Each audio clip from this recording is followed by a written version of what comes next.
Magandang araw sa inyo. Bago natin simulan ang kwento, isang babala muna. Ang story na ito ay may kasamang nakakadistorbong mga detalye. Kung madali kang maapektuhan, maaring hindi ito para sa'yo. Pero kung handa ka sa isang madilim at tunay na misteryo, manatili ka dahil itong kwento ay siguradong mag-iiwan ng marka sa isipan mo. Umpisahan na natin. Ang nakakatakot na kaso ng pamilyang Bowen. Noong taong 1986, isang matinding trahedya ang yumanig sa pamilyang Bowen. Pumanaw ang asawa ni Frank Bowen dahil sa kanser. Naiwan si Frank na mag-isang magpalaki sa kanilang dalawang anak, si Tina, 15 years old, at Karen, 9 years old. Mula noon, napilitan si Frank magtrabaho ng mga mahahabang oras at kadalasan ay gabi siya nakakauwi. Ibig sabihin, ang dalawang batang babae ay madalas na naiiwan sa bahay, nag-iisa at nagluluksa. Isang gabi ng Oktubre, dahil sa labis na pangungulila, naisipan ni Tina at Karen na subukan ng isang Ouija board sa basement. Baka raw makausap nila ang kanilang ina. Halos isang oras nilang iginalaw ang planchette. Paulit-ulit na nagtatanong ng, "Nanay, nandyan ka ba?" Ngunit walang gumalaw, walang sagot. Lungkot at pagkadismaya ang naramdaman nila. Iniwan nila ang Ouija board sa mesa at umakyat para matulog. Pero ilang minuto pa lang ang nakakalipas, may narinig silang kakaiba. Una, mahina lang. Parang may kumakatok sa mga pader. Akala nila kaluskus lang o tunog ng tubo. Ngunit habang tumatagal, ang tunog ay naging mas malinaw, mas intensyonal. Nagbiro si Tina, "Nanay, ikaw ba yan?" At halos sabay, tot-tot-tot. Nanlagi ang mga mata ng magkapatid, para bang may sumasagot sa kanila. Tuwing may itatanong sila, may kasunod na katok. Napuno sila ng pag-asa. Kinabukasan, sinabi nila kay Frank na nakakausap nila ang kanilang ina. Ayaw man paniwalaan ni Frank, nakikita niyang nakakapagbigay ito ng kaunting ginhawa sa kanilang mga anak. Kaya't sabi niya, "Oo, nandyan ang nanay niyo. Lagi niya kayong binabantayan." Ngunit di nagtagal, ang mga katok ay lumala.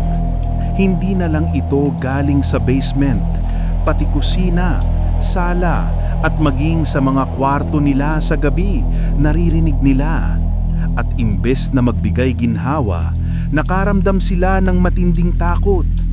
Minsan, sa kalagitnaan ng gabi, maririnig nila ito mula mismo sa ilalim ng kama o kaya'y mula sa loob ng kanilang aparador. Sa sobrang takot, kinausap nila si Frank, "Tatay, hindi si nanay yan. May masama tayong pinapasok." Pinilit silang pakalmahin ni Frank. Sinabing baka imahinasyon lang, bunga ng kalungkutan. Pero halatang natatakot ang mga bata. Isang linggo matapos ang unang pag-usap sa espiritu ng kanilang ina, nagdesisyon si Tina at Karen na bumaba muli sa basement. May dala silang maliit na kutsilyo mula sa kusina. Nanginginig ang kanilang mga kamay habang bumababa. Tahimik ang basement, ngunit sa dingding may nakasulat na pula, parang dugo. "Nasa aparador ako. Halika, hanapin mo ako." Nagtilian ang magkapatid at dali-daling tumakbo papunta sa kapitbahay. Nang bumaba si Frank para silipin, nakita rin niya ang nakasulat. Ngunit nang lapitan niya, napansin niyang ketchup lang ito. Naniniwala si Frank na ang mga bata mismo ang gumawa nito sa matinding lungkot, kaya't pinasailalim niya sila sa counseling. At sa loob ng ilang linggo, Tumigil ang mga kakaibang tunog. Naging normal ulit ang bahay. Pero noong December 8, 1986, bumalik ang bangungot. Galing sa isang lakad sina Frank, ang dalawang anak at isang kaibigan. Pagpasok nila ng bahay, bigla silang nakaramdam ng kaba. Ang mga ilaw ay bukas, ang telebisyon nakasindi, at may mga kasangkapang gumalaw ang posisyon. Habang sinusuri ni Frank ang bahay, pumasok siya sa maliit na silid. Doon, tumambad sa kanya ang nakapangingilabot na eksena. Nakasulat sa dingding gamit ang shaving cream ang mga salitang, "Pakakasalan mo ba ako?"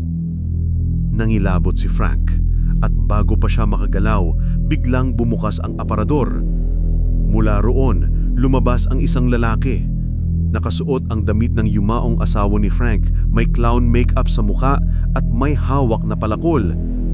Nalaki ng mata ng Frank at ng mga bata. Sa sandaling yun, alam nilang hindi na ito kalokohan.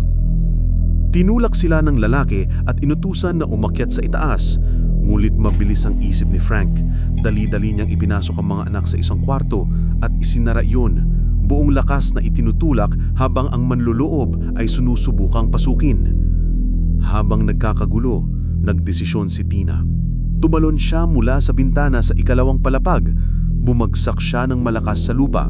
Sugatan, pero agad siyang tumakbo papunta sa kapitbahay utong humingi ng tulong. Makalipas ang ilang minuto, dumating ang mga pulis. Tumingin sila paitaas sa bahay ng Bowen. Doon nila nakita si Frank Bowen nakadungungaw mula sa bintana ng ikalawang palapag. Pawis na pawis, nanginginig at pasigaw niyang sinabi, "Nandito siya! May tao sa loob! Nasa pintuan ko lang siya kanina. Hindi ko alam kung saan na siya ngayon." Agad kumilos ang mga pulis. Nagdala sila ng hagdan, ipinasampa ito sa bintana at pinababa si Frank. Sunod nilang pinababa ang dalawang bata. Ligtas silang lahat na ilipat sa bahay ng kapitbahay. Ngayon, ang misyon ng mga pulis, pasukin ng bahay ng Bowen at hulihin ang misteryosong lalaki na nakadamit ng bestida, may clown makeup at may hawak na palakol. Dahan-dahan, pumasok ang mga pulis sa loob ng bahay. Nakataas ang kanilang mga baril, handang umatake sa anumang sandali. Sinuyod nila mula taas hanggang baba ang buong bahay. Ngunit nang matapos ang masusing paghahanap, wala silang nakita. Walang tao, walang halimaw. Gayunman, may natagpuan sila. Isang palakol na nakahandusay sa tabi ng sliding glass door. Ang pintuan bahagyang nakabukas. Sa isip ng mga pulis, malinaw. Ang taong ito'y nakatakas. Lumabas siya sa pintuan, iniwan ng palakol at wala na siya rito. Kinausap nila si Frank at ang kanyang pamilya. Sabi nila, "Wala kaming nakita sa loob. Sigurado kaming may intruder pero nakaalis na siya. Mula ngayon, babantayan namin ang bahay ninyo 24/7. Sa ngayon, mabuting tumuloy muna kayo sa kamag-anak o kaibigan. Huwag muna kayo rito tumira." Kaya't lumipat sina Frank at ang kanyang mga anak sa bahay ng isang malapit na kaibigan. 2 araw ang lumipas, tahimik ang lahat. Wala ni isang tao ang pumasok o lumabas ng bahay ng Bowen ayon sa mga pulis na nagbabantay. Kahit canvassing sa buong bayan, walang nakitang posibleng suspekto. Ang taming paglalarawan mula kina Frank at ng mga bata ay isang lalaking nakabestida, may clown makeup. Halos imposible itong gamiting batayan, kaya't natigil ang investigasyon.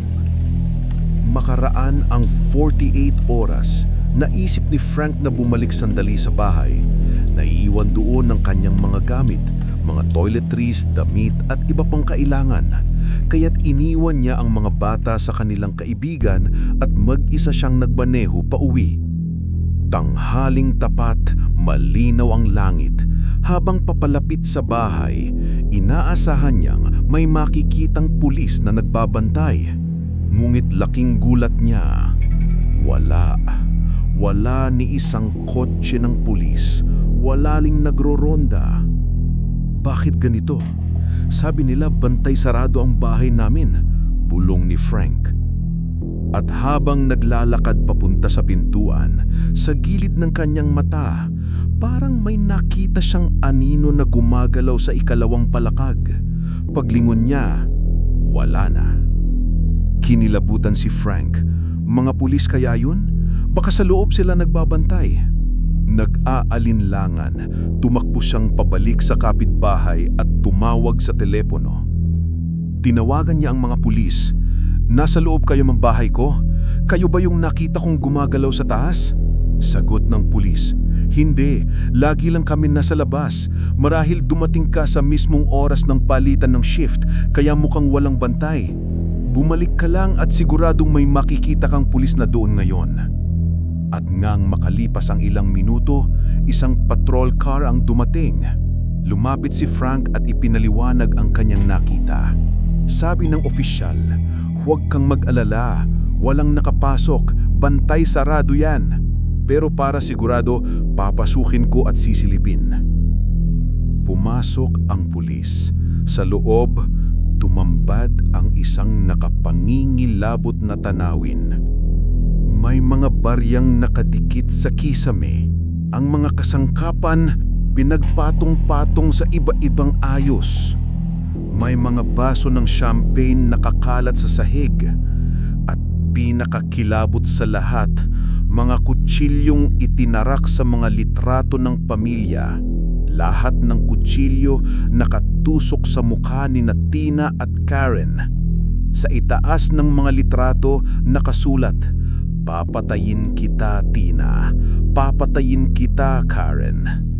Agad umatras ang pulis. Tinawag ang reinforcements. Muling sinaliksik ng mga pulis ang buong bahay. Mas maigting kaysa dati. Sinuri nila bawat silid, bawat aparador, bawat sulok. Wala pa rin. At habang nag-uusap ang ilang opisyal sa basement, isang pulis ang nakasandal sa washing machine. Bigla itong gumalaw. Nagkaroon ng siwang sa dingding sa likod nito. Dahan-dahan niyang tinutuksan ng flashlight. Doon niya nakita. May butas sa dingding at isang tunnel na tila hinukay mula sa loob. At mula sa dilim, may dalawang mata na nakatitig pabalik sa kanya. Isang binatilyo, nakaupo, may hawak na palakol at nakasuot ng bestida. Siya si Daniel LaPlante, 16 years old. Nadiskubre ng mga pulis na 6 na buwan nang naninirahan si Daniel sa mga dingding ng bahay. Gumawa siya ng mga tunnel at butas para masilip ang pamilya. Tuwing gabi, lumalabas siya ng palihim, gumagala sa bahay habang tulog ang lahat. Siya ang kumakatok. Siya ang nagsusulat ng mga nakakatakot na mensahe. At nang nag-Ouija board ang mga bata para kausapin ang espiritu ng kanilang ina, sinamantalan niya ang pagkakataon. Nagkunwari siya ang espiritu ng kanilang ina para takutin sila. Hinuli si Daniel at ikinulong. Mulit makalipas ang ilang buwan, nakalaya siya sa piyansa. Sa kanyang paglaya, pinasok niya ang isa pang pamilya, ang pamilyang Gustafson. At walang awang pinatay ang isang buntis na ina at ang kanyang 2 anak. Nahuli siyang muli at hinatulan ng habang buhay na pagkakabilanggo. Ang akala ng pamilya Bowen ay multo ng kanilang ina. Mulit ang katotohanan, isang buhay na halimaw ang nakatira mismo sa loob ng kanilang mga dingding. At kung hindi tumalon si Tina noong gabing yon, marahil wala nang buhay na natira sa pamilyang Bowen. Kung nagustuhan mo ang kwento, huwag kalimutang i-like, i-subscribe at i-turn on ang notification bell para updated ka sa susunod naming mga true crime stories dito lang sa Larawan ng Misteryo. Maraming salamat sa pakikinig. Hanggang sa muli.